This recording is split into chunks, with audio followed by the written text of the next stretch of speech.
Hi, I'm Brittany Case. I am a senior softball student athlete here at the University of South Carolina, Upstate.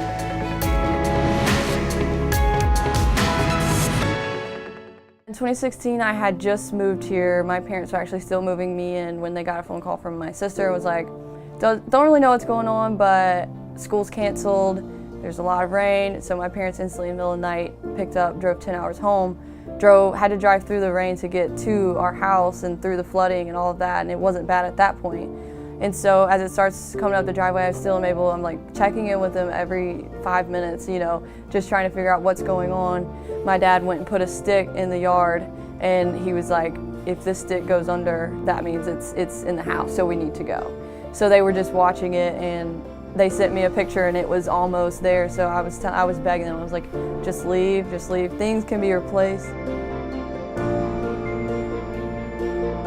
Later on that night, the phone towers went out. So I was unable to get in touch with anyone. The last thing I heard was they were getting out of the house.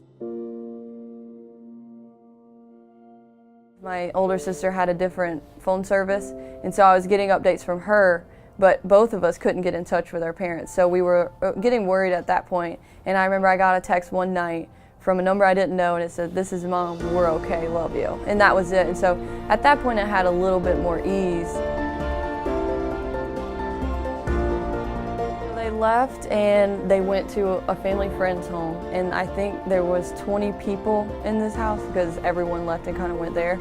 Everything was running out. It was because you couldn't get out to go to the grocery or anything like that, or go eat or anything. And so they were just everyone kind of bonded together and was, just hoping that it would stop. And so they leaned on each other. So I'm glad that they had other families to lean on during that time. And so I think it was about 4 or 5 days that they spent in that house until they could get back home.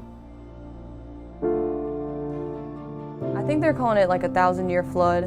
And we were not in a flood zone, so it really wasn't expected. We don't live near any body of water or anything like that. And so only 5% of the whole parish actually had flood insurance. So that tells you this was totally not expected.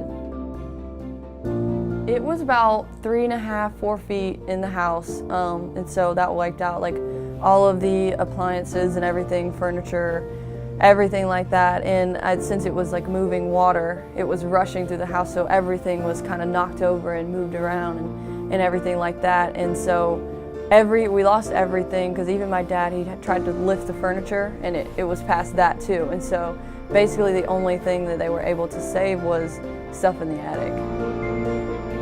More so they were upset about the stuff that like holds memories, like pictures and stuff like that they were most upset about.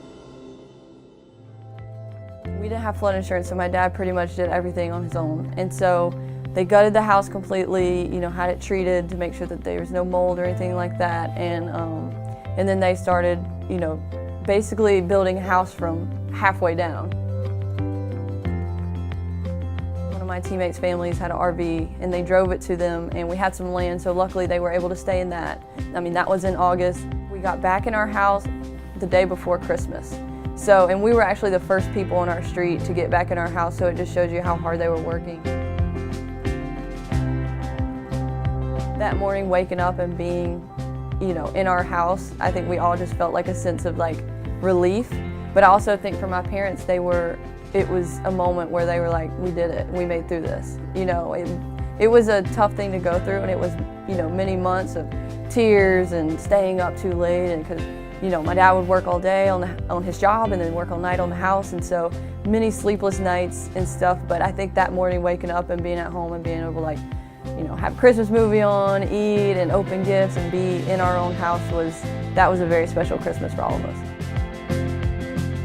Through SAAC and all of that, I just had people to lean on, because we call it like our family here. There's a lot of my teammates that are from far away too, so they can relate.